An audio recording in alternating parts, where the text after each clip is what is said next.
I'm not an artist. I'm just a wee game designer, and every skill I've picked up over the years has been for the sake of game design. But at the very least, I was able to draw this. And in this video, I'm going to be talking about how I got here from my humble beginnings. So I began drawing in high school, but it was never anything serious, mostly just mediocre doodles on the backs of worksheets. And it probably would have stayed that way if I didn't force myself to do something crazy.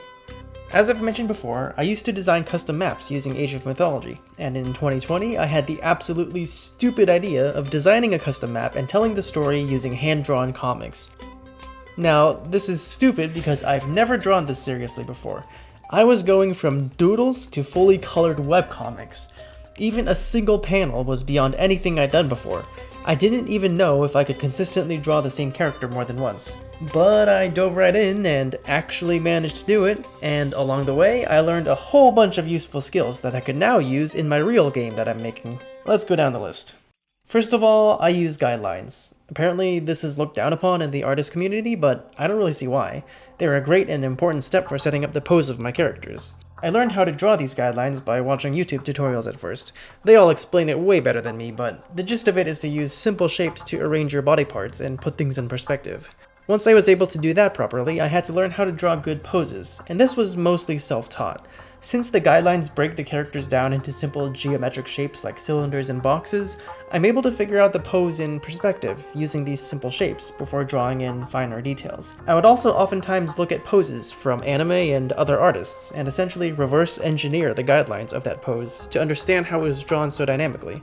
And that's an important word, dynamic. By doing this exercise of figuring out the guidelines of a drawing in reverse, I've come to realize that these characters have extremely exaggerated poses, and also very slim waistlines. For example, what makes this kick look so powerful and iconic? Well, if you look closely, his torso points this way while his hip is facing that way.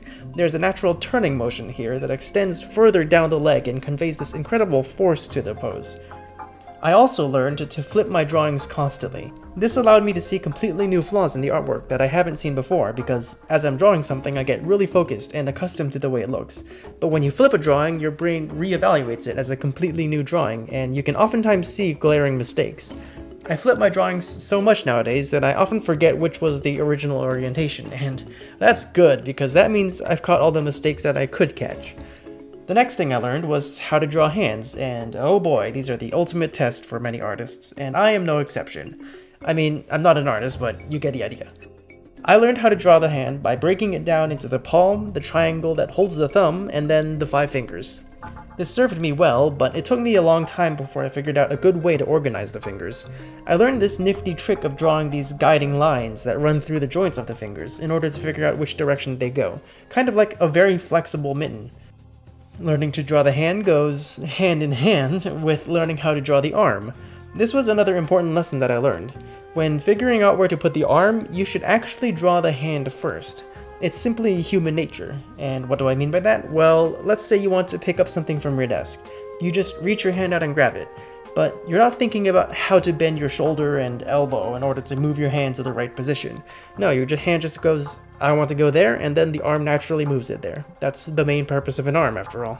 So when you draw a character and you can't figure out how the arm bends and where it goes, you should simply start with the hand first. The arm will naturally and intuitively follow. Moving on, the next thing I dealt with was coloring. I knew that each card in my game needed to look distinct at a glance. This is especially important when they're all stacked together in your hand. I want to make sure that the player knows exactly what they're selecting and to prevent as many misclicks as possible. One example of this was the early artwork for Blizzard and Avalanche, which looked very similar when you weren't looking directly at them. I changed Avalanche to reduce the confusion. Each card should also have one very distinct and eye-catching feature that the player's eye will gravitate towards. This is usually done by making it brighter or darker than the rest of the card.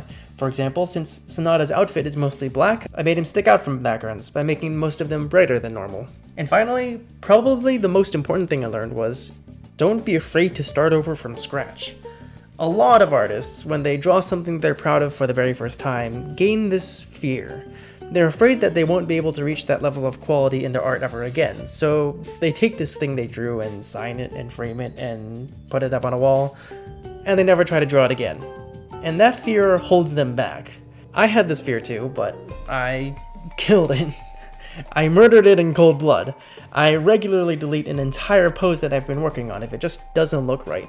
Rather than trying to salvage a stiff pose, it's often easier for me to just redraw the whole thing with a fresh perspective.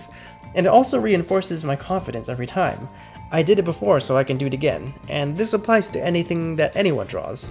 And with that, I've gone through pretty much everything I've learned about drawing over the years. Hopefully you learned something from this video, and if you didn't, hopefully you had fun. I know I had fun drawing all of these cards. I got to experiment with all sorts of different poses and colors. Anyway, thank you guys so much for watching. Be sure to check out my game on Steam. It's called Symphony Stride, and the link is in the description. I'll be uploading updates about my progress irregularly, but subscribe if you want to know more. Thanks for watching, and I'll see you next time.